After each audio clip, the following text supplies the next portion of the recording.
Hello.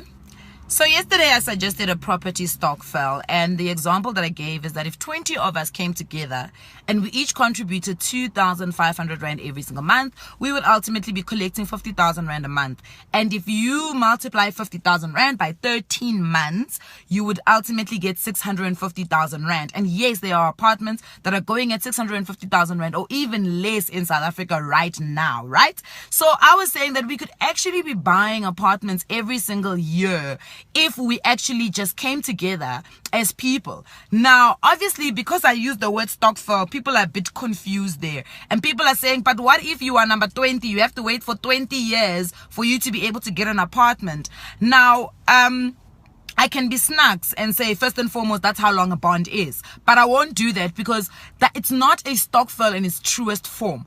The reason why I probably used the word Stokvel was because of the funding method. It's a lot of us coming together, pooling together, and actually, finding a way to fund this thing, this real estate business. And that's exactly what it is. It's us finding a way to get money to be able to buy apartments, to start a real estate business, a property or property ownership, or what is called a property management company, or whatever it's called. So basically, it means that all 20 of us, each and every single house that we buy, we all are going to own that house. Who holds the title deed? The company which we own. So you're not going to be having your own title deed and saying, apartment, because yes, it does not make sense for a person to wait 20 years for them to be able to get an apartment. And because what if people pull out? What if this happens? What if that happens? Now, again, it's an idea that we've put on the table. It does not mean that we have all the answers. It does need refinement. It does need for 20 people to come together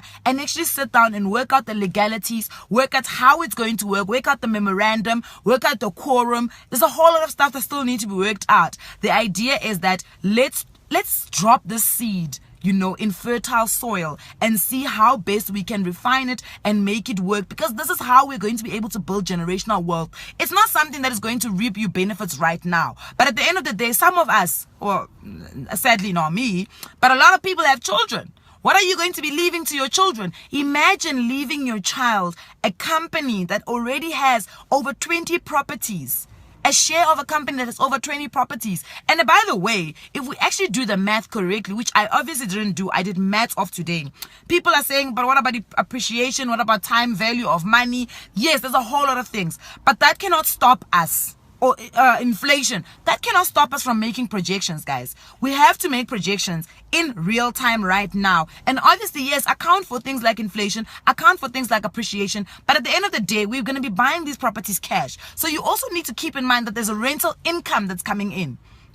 So it's not just us forking out 2.5 every single month, buying properties that are just going to sit there and chill. No, we're going to be renting these things out. And ultimately, what we're working towards is building a sustainable business. Yes, there are lots of questions, and I'm not going to dispute that. And I don't have all the answers, unfortunately, because I'm not trying to start some Ponzi scheme here. What I'm trying to do is to get people to start thinking about real estate in a different way, of how we can find a ways in which we can acquire real estate and start building sustainable businesses. So take this idea, go find a group of friends, think about it, refine it, get a lawyer involved, put together an agreement, and go out and buy properties. Guys, come on.